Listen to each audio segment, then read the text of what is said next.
Just to quickly recap, I just want to clarify one thing.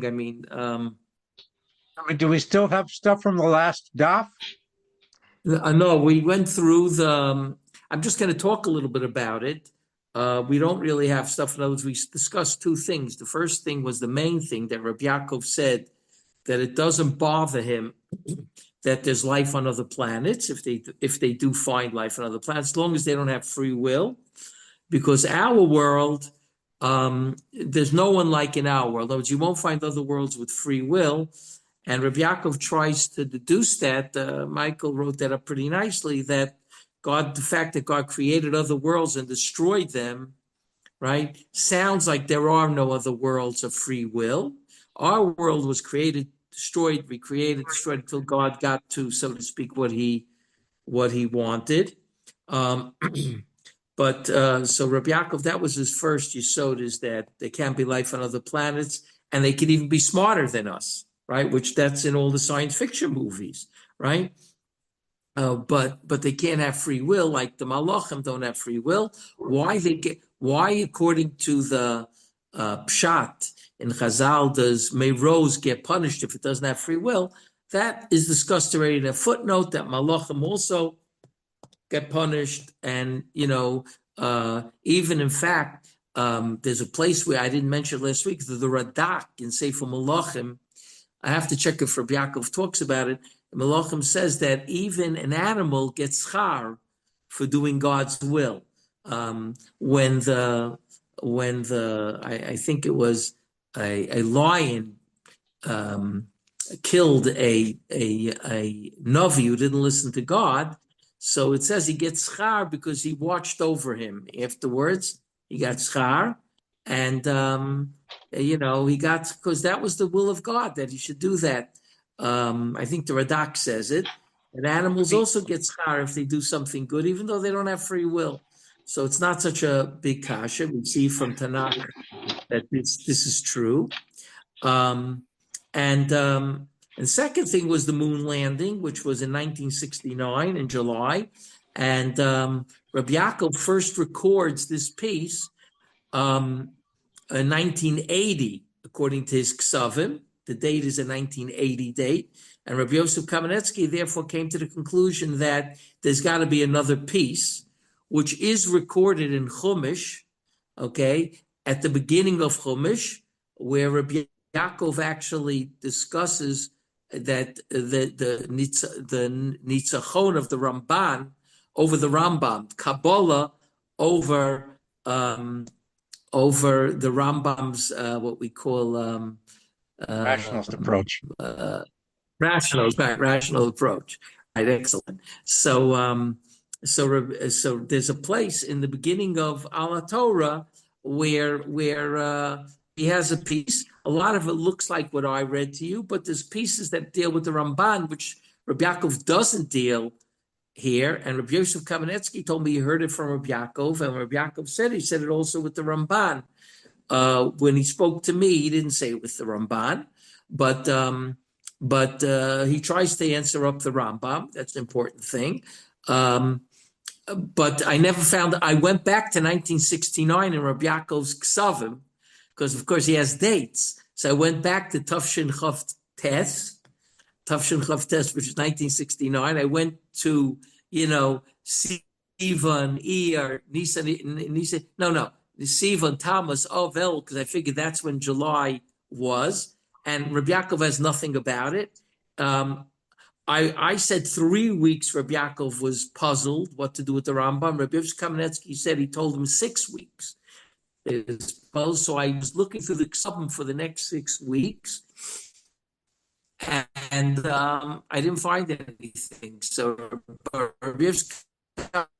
okay, good. So anyway, so what I was saying was that when Daniel Neustadt recorded the first time he recorded this piece that I gave you on the moon, he said he wrote Mashara'inu, that what we saw that we landed on the moon, and I think he wanted to take out the fact that Reb Yaakov actually saw it. He said Mashara'inu, what we saw, as opposed to, even though in the new Emes Yaakov Alatov, he writes Masha Re'iti Be'enai, right? So he really put it back in. So I'm not sure because I don't have that piece. At least I can't find it now. When I mentioned that, I went back to 1969 in his Ksavim, and I still didn't find it. I went back to after July 1969 because Rabbi Yosef told me I should look 6 weeks after, because that's what he said. It took him 6 weeks to come up with this.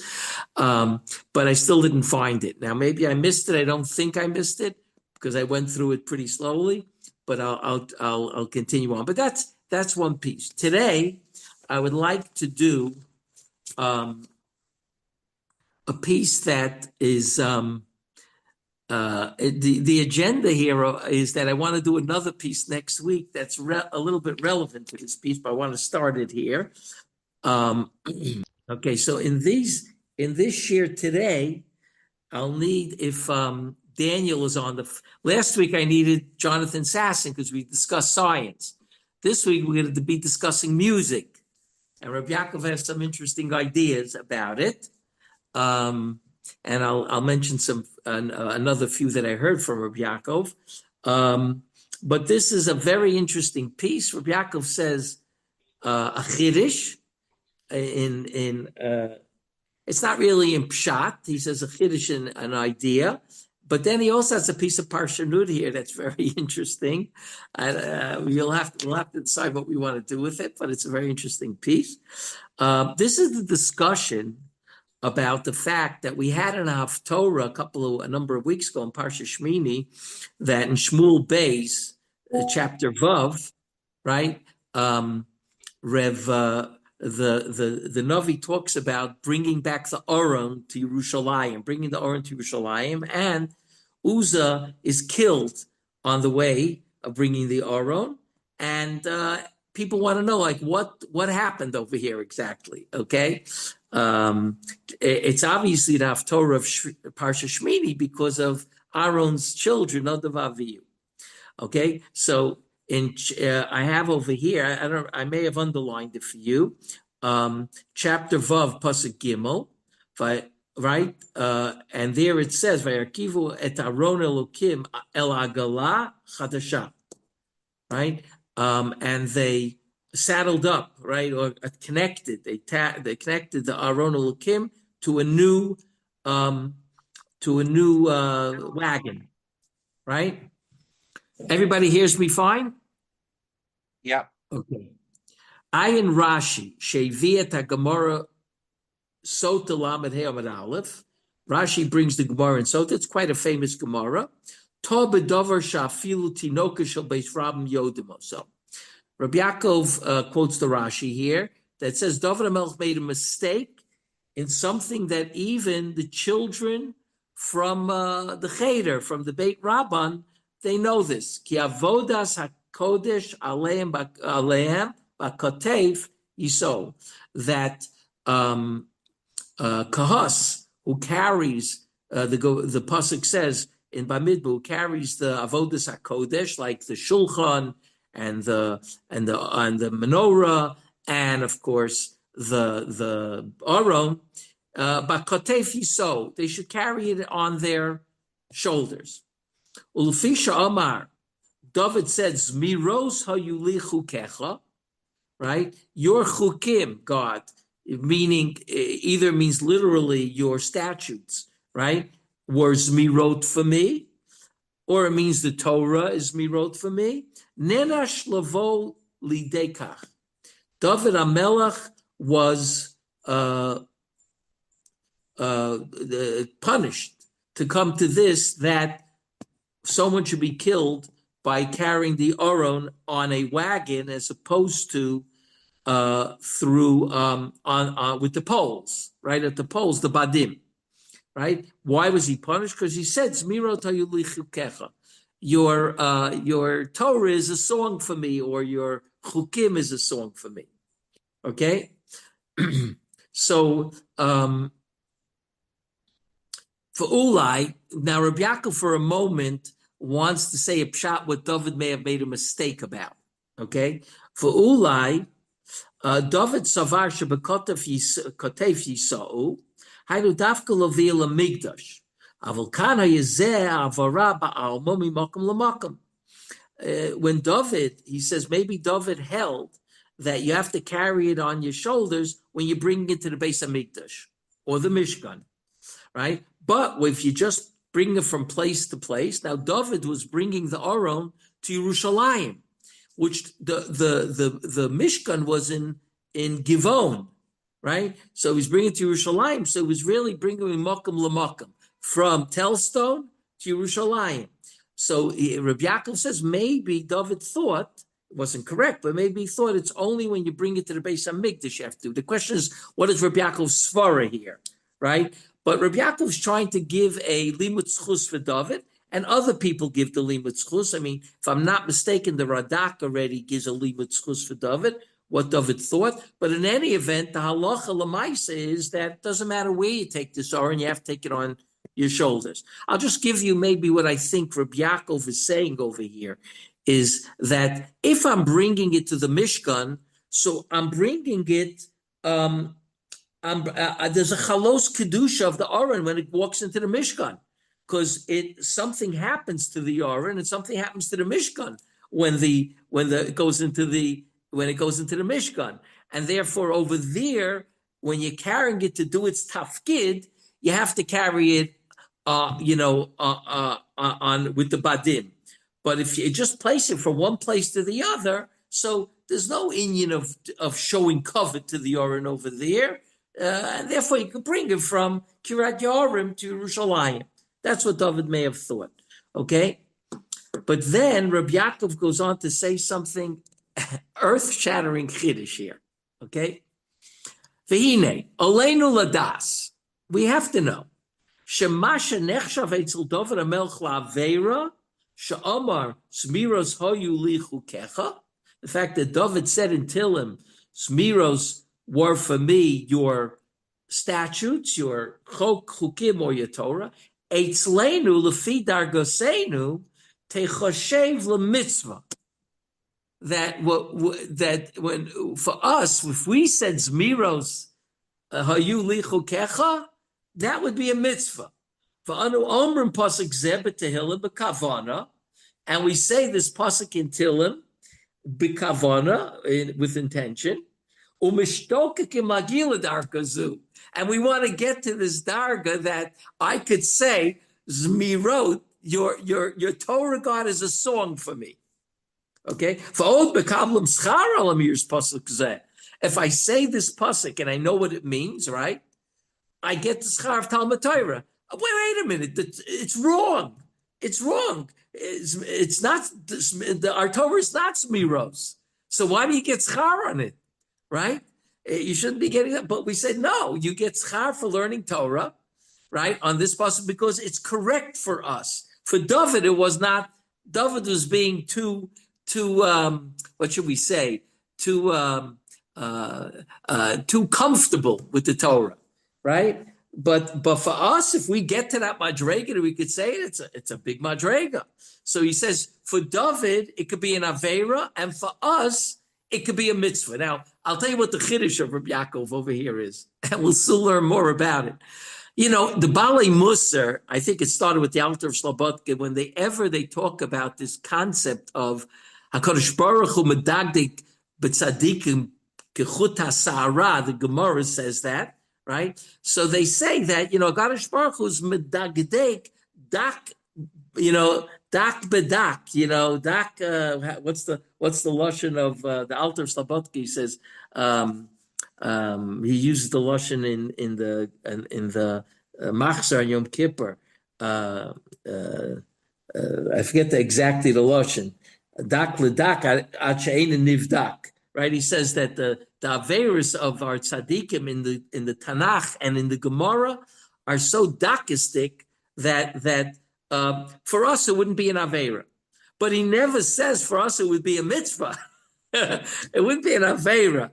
Kadosh Baruch Hu is medagdik kechut ha'sa'ara in the tzaddikim. But he never says for us that's a mitzvah. Rabbi Yaakov was saying sometimes for David it could be an avera, and for us it actually is a good thing. Okay, v'dugma lakach. Listen to this, the dogma he gives. Im Avram Avinu lo haya omer b'meh eda ki arishenu, right? Irishena, excuse me. If Avram would not have said, "How do I know that I will inherit?" Right? Oslo Yina Yardul Mitzrayim. The Gemara in Nedarim says, right? Why would we get an owner to go down to Egypt? Because Avram Avinu said, "B'meida." How do I know that I'm going to get the land of Eretz Yisrael? So for that, we got Shmuel in the Gemara says this. Other people say other things, but we went down to Egypt because Avram Avinu asked, "B'meida." Okay, that's the Gemara. Avalez upon him. Rabbi Yaakov says, Avalez upon him. Hayu l'klal Yisrael b'li Yitzias Mitzrayim. How would Klal Yisrael look without Yitzias Mitzrayim? Umebchina seinu kibalnu toelas me'eda shel abeida. Right? He arishena. Right? We got actually a toelas from that because we got Yitzias Mitzrayim and all the nisim of Mitzrayim, and so much of our Torah is based on Yitzias Mitzrayim. So much of our mitzvahs are based on Yitzias Mitzrayim. So he says we got a tremendous toelis, right? By Avram Avinu saying B'meida, which was got an onish for that. For us, it was the biggest toelis that he did it.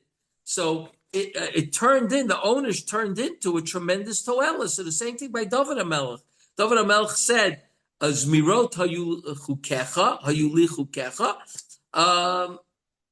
For us, that's a big mitzvah.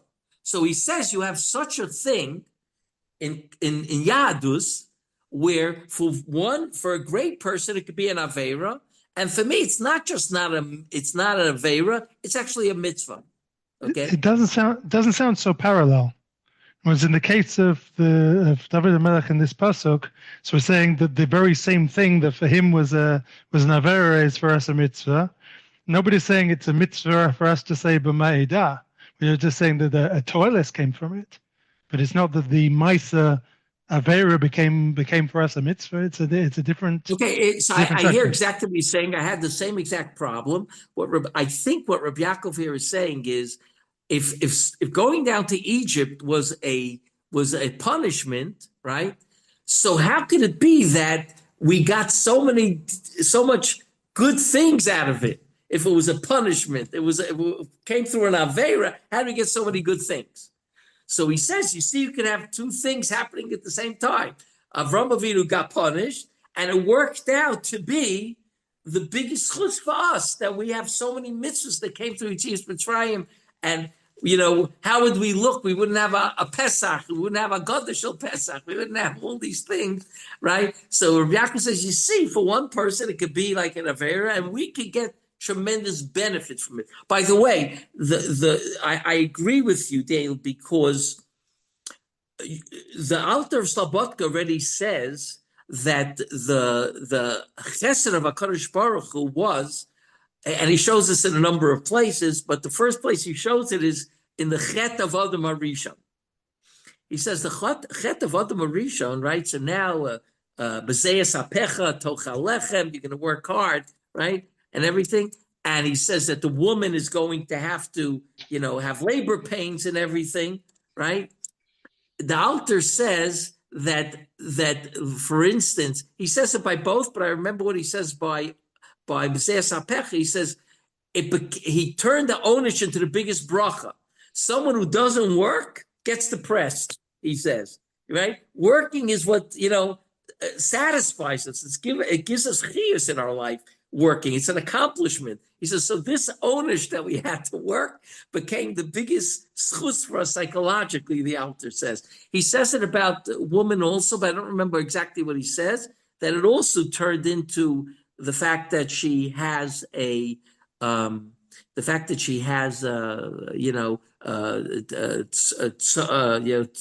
leida was also turned into a schus. I don't remember exactly what it is, but the point over here is that the Alter already says that a punishment, HaKadosh Baruch Hu, the chesed of HaKadosh Baruch Hu, because the Alter is into chesed, that's his big thing. He says the chesed of HaKadosh Baruch Hu is that even an onish, he turns into a chesed for us as well.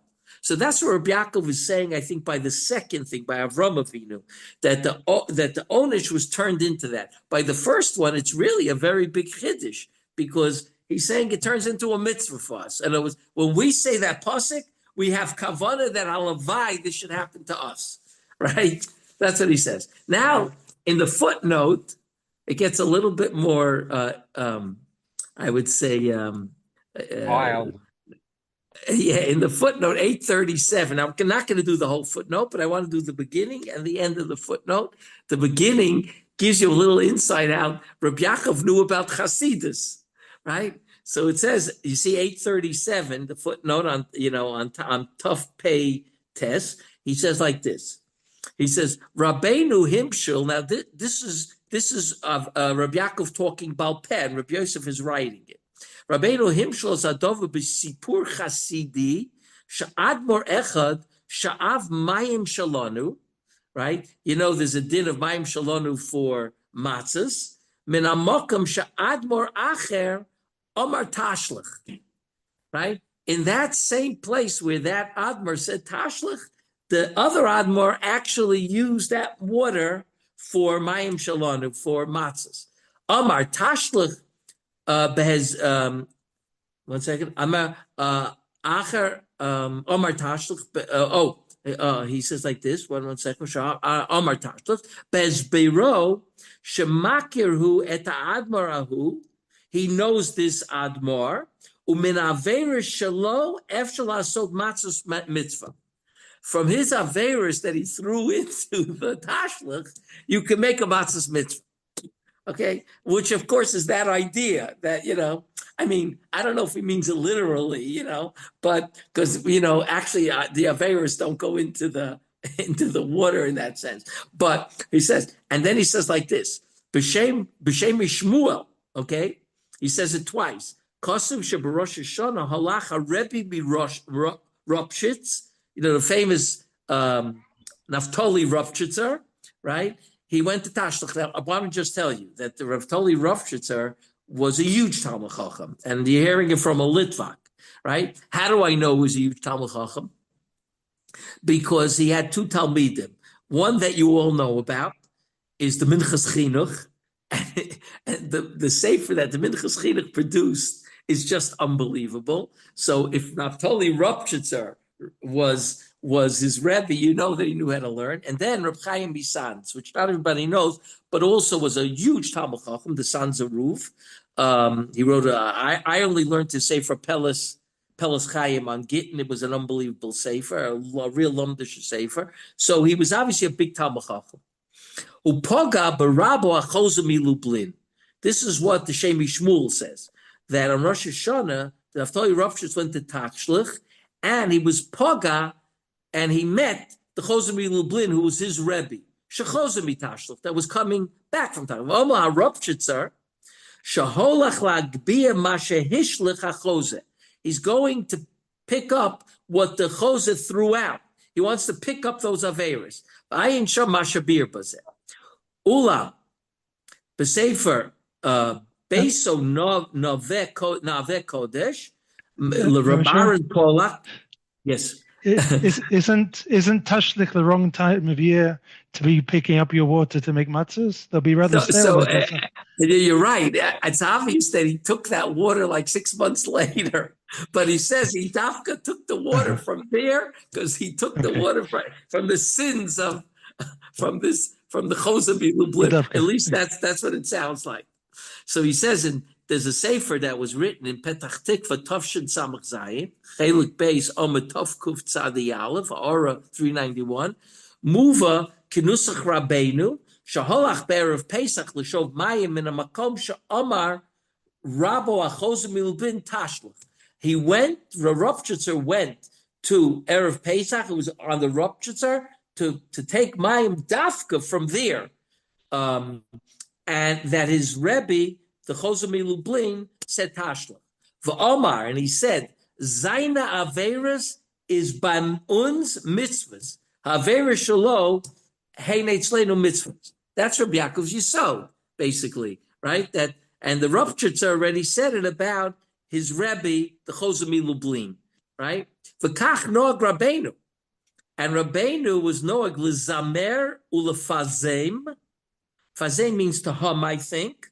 L'zamer, to sing. Toch k'dei limudo. This I remember, that Rabbi Yaakov used to sing when he was learning. I remember the niggin, I'll tell you in a minute. V'kasher nishal al kach pam ona zmiras hayu li chukecha. Right? Rabbi Yaakov quoted the pasuk in Tehillim, right? That God's Torah has to be zmiras for me, so that's why I sing. By the way, there's a Gemara, if I'm not mistaken, it's in Eruvin. The Gemara says that Brurius saw somebody. I don't remember if it says singing or saying the Gemara out loud, and she gave him a kick, and she said, "You're not going to remember your learning unless you say it out loud." So I don't remember if it's over there. They bring a raya that there was a tune there. I don't remember, but Reb Yaakov says I sing because of the pasuk in Tehillim.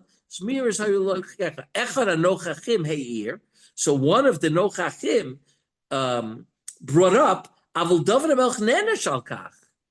David HaMelech got an onish. Ana Rabbeinu halavai sheniskil agia ledargas hachet shel David HaMelech shenirsham b'timnei ape.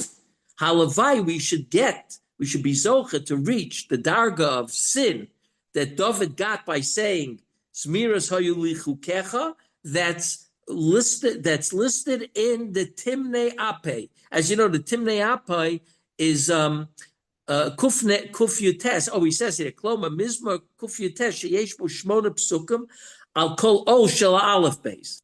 Right? You know that's the Kuf Yutes that people say at the cemetery on a person's name. Right? Is like 8 psukim in each piece of the whole aleph beis. Right? And it's called Timnei Ape. Timnei Ape. Shmona panim.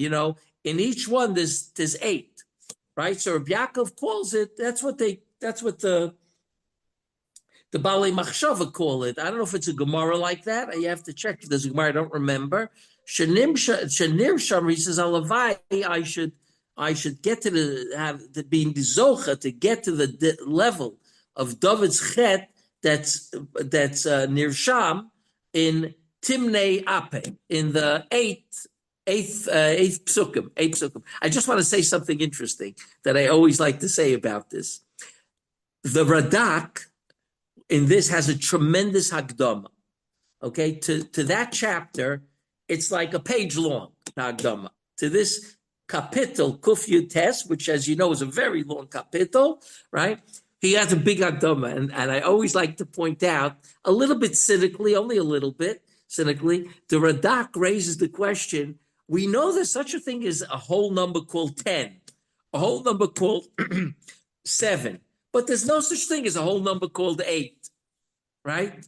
Now, and the Radak doesn't know what to do with it.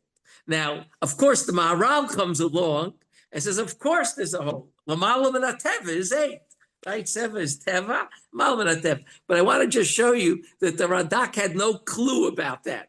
In the 13th century, the Radak knew nothing about 8 being L'malam and Ateva. He doesn't mention, he doesn't come up with it. Yet the Maharal makes it his left hand, right hand, I mean, right? Unless he was a lefty, right? It was like mamish, he makes it chazak. Chanukah is L'malam and Ateva, so it's 8 days because of the net, right? He constantly talks about Teva versus non-Teva, and he finds the 8 as being L'malam and Ateva, right? But Rabbi Yaakov is saying over here is just simply, like he said, L'shitaso, like he wrote, that sometimes something's an Aveira for David HaMelech. For us, we want to get to that level, right? We want to get to the level that we can call our Chukechas Miros. That's what Rabbi Yaakov says here. Now, at the bottom, he mentions again, the whole page is mentioning things about this idea, and I don't want to go through the whole page, but at the bottom, there is a piece that's interesting that I'd like to do.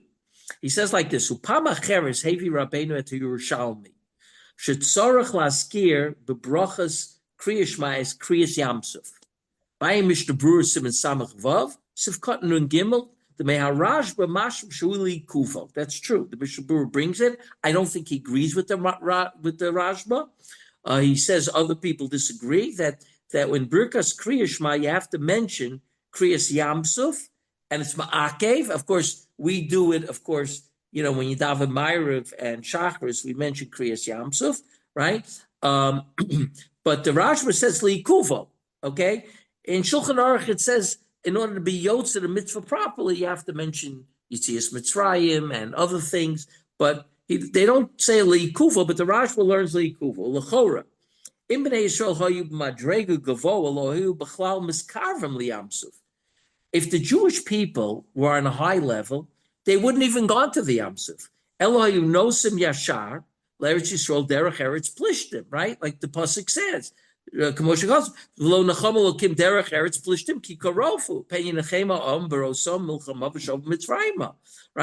in other words, the only reason why Kriyas Yamsuf happened is because the Jewish people were on the Madrega to go straight into Eretz Yisrael because they would have seen the Plishtim and they would have gotten scared and returned to Egypt, right? So the whole Kriyas Yamsuf came basically as a b'diavad, okay? So he says like this, Nimtza Sharak Mishum dargasam anemucha b'bitachon Hashem shahayu alum l'shuv l'Mitzrayim l'shuv Mitzrayima b'rosam milchama hutzar Kodesh Baruch Hu lahasivam derech Yamsuf, right? Because they weren't on the madrega of bitachon to go straight into Eretz Yisrael, so he had to take him derech Yamsuf. Umizet samach nes kriyas Yamsuf, and from here we have a nes kriyas Yamsuf. Shatanu mechuyavim laskir. According to the Rashba, this ness of Kriyas Yamsuf, you're obligated to say it, even though it all came about as a b'diavad, right? Laskiro kechelek muhuti shel Yitzias Mitzrayim v'amoreim agdolim. We have to mention it as an essential part of Yitzias Mitzrayim and all the great things that happened. Zegilu Shechina sheniglo sham k'maymar b'mechilta rasu shivcha layom ashlo rasa Yecheskel ben Buzi, Yecheskel Hanavi. Haresha Aveir shel Askenim nefchu lemitzvos avur b'nei b'neihem. Right? For them, it was like, I wouldn't call it an Aveir exactly, but it was a lack of bitochen. That's why God wanted to avoid taking them in. And because of that, we had Kriyas Yamsuf. Now that we have Kriyas Yamsuf, it became such a lechatchila that you have to mention it in the Shema. And all the great things that came out of Kriyas Yamsuf and all the big things we do because of Kriyas Yamsuf, right? So Reb Yaakov was again trying to say that something that God started out as a b'diavad, right? And he led them in a different path, and through that different path, as a b'diavad became a nes, right? Now that nes becomes a lechatchila, right? Now we're going to discuss a certain approach to Reb Yaakov. This is going to be approach to to our whole Kiyum HaTorah next week. But that's what Reb Yaakov here is saying, that the same idea, a little bit of a different, we'll call it a little different taste of the idea, right? A little bit of the gravy's a little bit different here, but it's a similar type of idea that, something that started out as a very b'diavad, once it was done, it became a lechatchila. Okay? Now, in the next page, 1 second, where are we up to over here? Yeah. Then Reb Yaakov goes on to the following thing. He says, Al derech hadrush, okay? Derech hadrush, nira levaya mash haya cheto shel David. Okay? Ba'amro, that's the next page. Ba'amro, zmiris hayu lichikeka. Derech drush, he says. Now, Reb Yaakov rarely does derech drush, but there are places where he does it, okay? And it's interesting to see Reb Yaakov's derech drush because he has some very interesting ideas that he comes up with while he's trying to piece together the drush. He has some very ideas. Now he's going to give an idea about music, okay? And then maybe next week we'll do the idea he has about dancing, okay? But here's a Litvak talking, okay? Which page are you on again now? Taf Tzadi, the second line, okay? Okay. The last page that I gave you, Taf Tzadi. Dehine achukim matridim b'nei adam shemitzuvim lasot davar she'enim mevinim ma'osim. Generally, people have a lot of trouble with chukim, right? Because they don't have a reason, like eating, not eating kosher, right? That we don't know the logical reason for that, right? Even though the kiruv professionals come up with like a million reasons, but the Gemara says the opposite. Rashi brings I don't know if it's a Gemara. It's not a Gemara. It's I think a Sifrei, that a Sifra maybe, that Rashi brings that, you shouldn't say, I want to eat, I don't want to eat pork. I want to eat it, but the Torah doesn't let, right? So it's really a chok. So the hachukim matridim b'nei adam shemitzuvim la'asot davar she'enim mevinim ma'osim. It's hard for people to do that. Now, we're religious, so we got used to not understanding things, right? Because if you're religious, you get used to that. But you ask any secular person and you say, you shouldn't be eating a ham sandwich, they'll say, why not? It says in the Torah. It doesn't make any sense. What do you mean? What is the Torah trying to tell me? What's wrong with eating it? God made a pig. He created a pig. So what's the problem?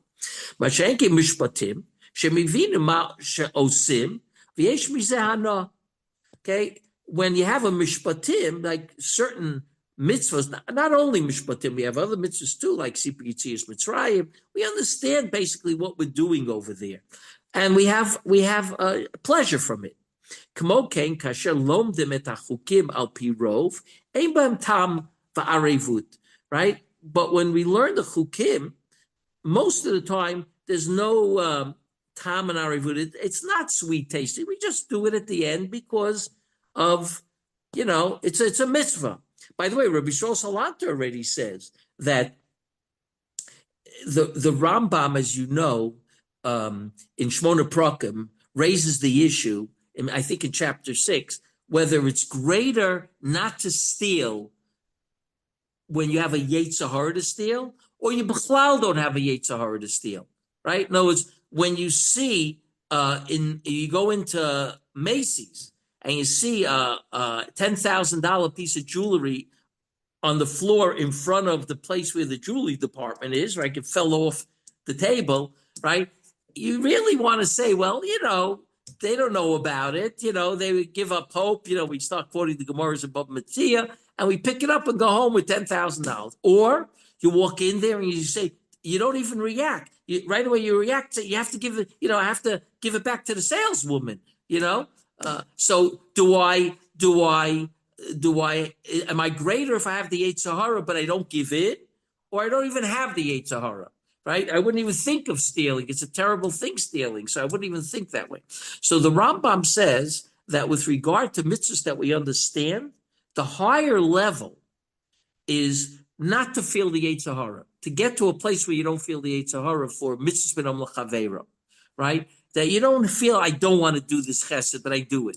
You should want to do the chesed. It should be part of your whole DNA to do that chesed, right? That's what the Rambam says. But he says on mitzvos, chukios, right? He says, I use a different word than chukios. He says that there, there's no reason. What? I think the word is shimiot. Yes, exactly. That's exactly the word. Right, Shimio, he says there you can't get to a level, since we don't understand why, you can't get to a level of I don't really want to eat the pork. That's why Chazal say that you should say, I do want to eat the pork, right? Now, Rabbi Yisrael Salanter comes along and he says something very interesting. And it's very relevant over here as well.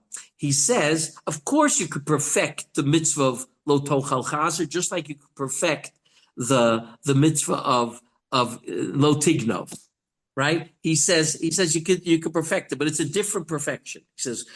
He says I agree with Rambam, of course, that you could that you should get to a level where you don't even want to steal, that you don't want to talk lashon hara. Not that you're ready to talk lashon hara, you hold back the Yetzer Hara, right? But you don't even want to talk lashon hara. Like the Chavetz Chaim got nauseous, right? You want to get to that level where you're in sync with the mitzvah. He says, Rabbi Shosat says, the perfection is not the mitzvah not to eat chazer, not to wear shatnez. The perfection is the mitzvah of Hashem Elokecha Tira. You're perfecting the mitzvah of being in awe of God. That you can perfect. That I'm mamish and synced with God. If God doesn't want me to do this, I'm not going to do it, right? I'll give you an example. There are things that, at least in my case, I don't know about your case, but in my case, there's things that Esther doesn't like what I do. I like to tap, and she doesn't like me to tap. So I don't tap because it makes sense not to tap. Some people tap, some people don't tap. I don't tap because I love her and I want her to be happy, right?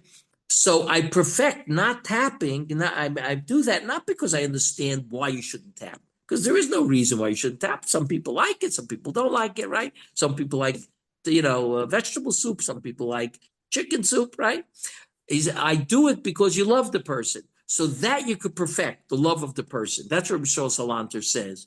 That's what you do perfect when it comes to chukim. But you can never perfect what Reb Yaakov was saying. You can never perfect that. The mitzvah itself should feel. I should understand it, and I should have hanah from doing the mitzvah. The hanah comes from listening to God. That's what Rabbi Salanter says. He says like this. So Reb Yaakov says over here. He says here, Masha'en came belimud mishpatim. Shem svaras muvanos olos ala seichel. When it comes to limudim, right? The limud mishpatim, where there's actually svaros, you could say, that are understand, like when you learn Baba Kama, Baba Metzia, Baba Batra, that use your seichel for. Adam motza behem tam ve'inimut. Person finds tam in the imut, right? In that.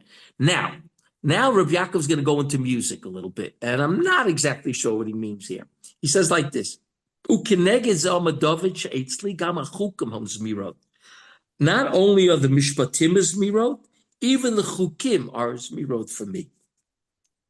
I hear in the chukim a song, not just in the mishpatim. I'm getting hanah, and it's na'imli to learn the mishpatim. Even the chukim, I hear that. Hainu. Shehateva shel hazemer hu sheyesh l'adam oneg ruchani. The nature of a song is that the person has, what Reb Yaakov calls an oneg, a spiritual pleasure, b'shamoat hazemer. Now, what does this mean? In other words, I guess if you're talking about Zmirot Kodesh, there's a certain uplifting you get from hearing the song. Right? It's natural, right? Ubeprat adam shu malchin, a person who's a composer, who maven b'chochmas hazemer k'mo David HaMelech, right? David HaMelech was a Baal Menagin, right? The harp, right? So obviously David HaMelech had a great sensitivity to music, and therefore he uses the word zmirot.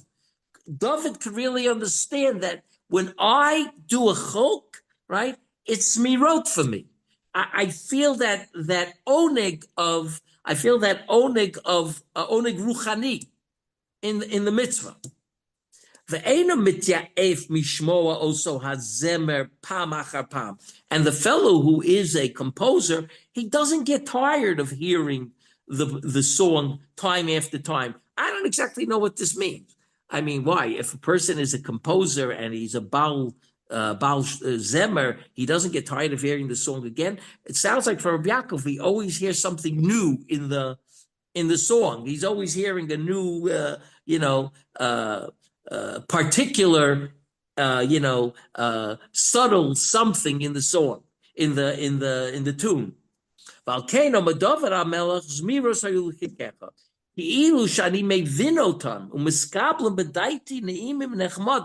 It's as if I really understand your chukim.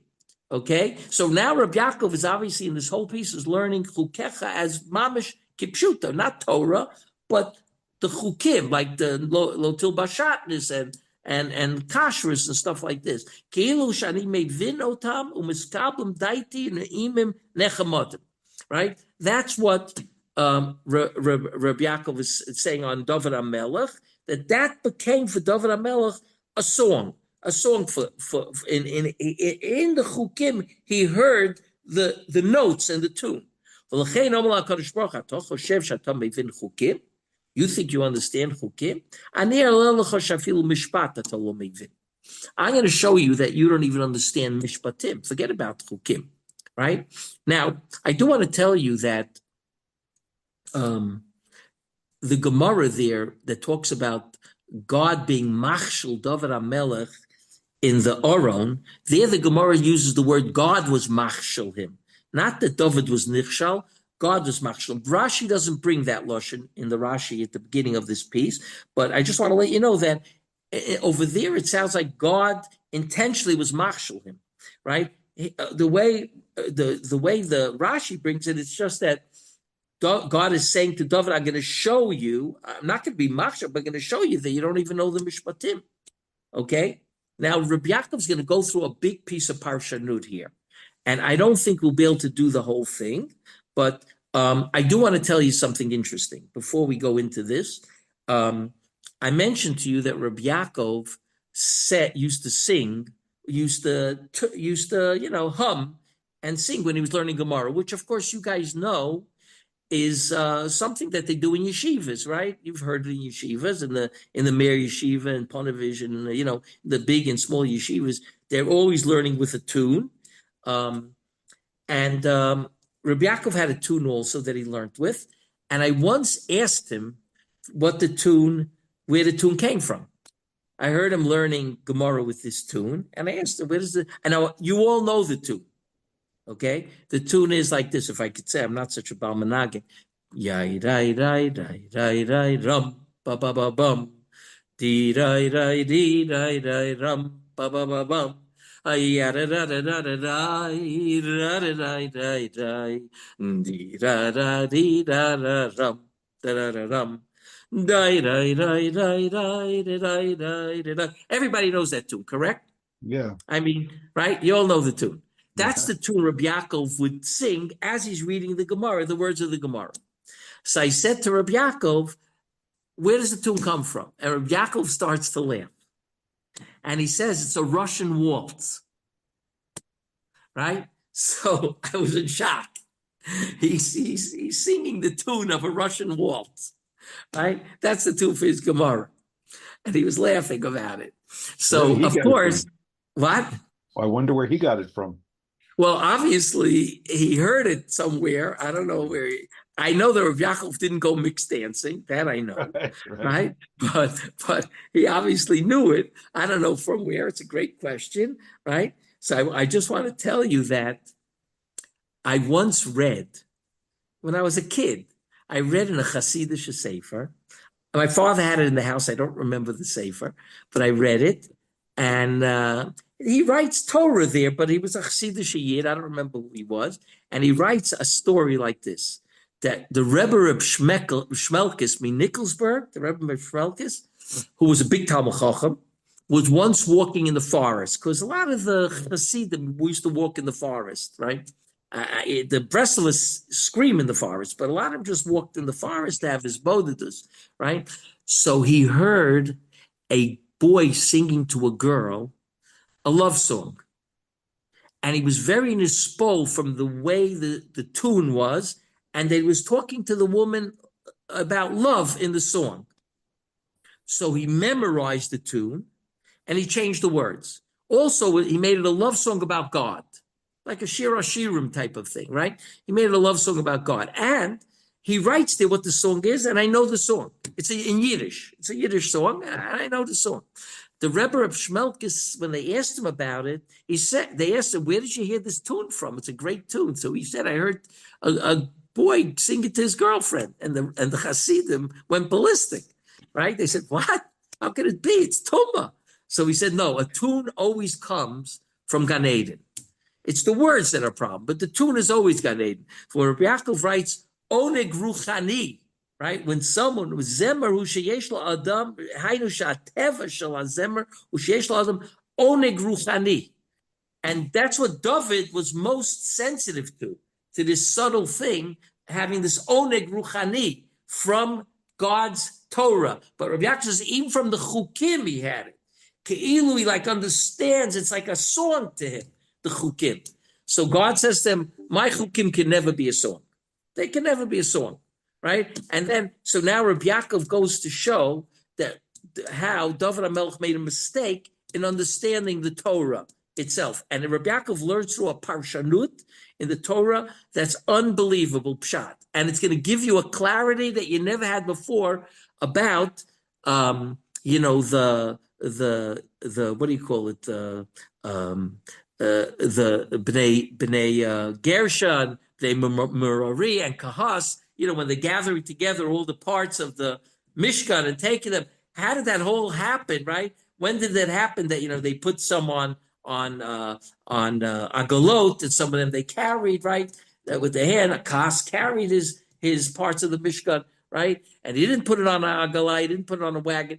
So Rabbi Yaakov is going to learn through a very interesting parshanut here that I don't know if anyone else ever said it, but it's very interesting. And he's going to show through that parshanut where David made a mistake. But I think, what we'll do? We'll leave that already for next week. Okay, Shakaya, thanks a lot. Okay, we'll be in touch. Take care. Okay, bye-bye. Thank you. Rabbi Shurin, I assumed you stopped tapping because of COVID, and you realized with the microphone right there, you deafen everybody when you tap on the table. Actually, I remember hearing that, but and Esther actually holds that tapping. She read somewhere that tapping actually helps calm you down. When you tap, she taps a little bit different, but she never taps in front of me. But I just tap the whole day. So You mean tapping or like banging? Tapping like with one finger? I bang during a shear. Yeah. But I'm always with my fingers. I'm always tapping with my fingers on the table. Really? Always. Okay. Yeah.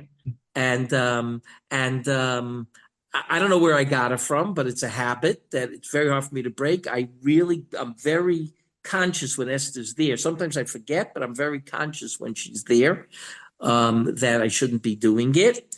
I've been working on it for years, right? But then I'm getting close to perfection, but I haven't really got it there. But by the way, next week, Wayne, connected to this, I'm going to be doing a piece that I once told you, and you wouldn't have spoke from that piece. But I'm not going to go into it right now. We'll talk about it next week. But I remember telling it to you, and you saying, "Oh my gosh, it's such an original idea," right? And it's going to be connected to this piece. Okay, we'll already speak next week. Sei gesund, guys. Thank you very much. Okay, cool.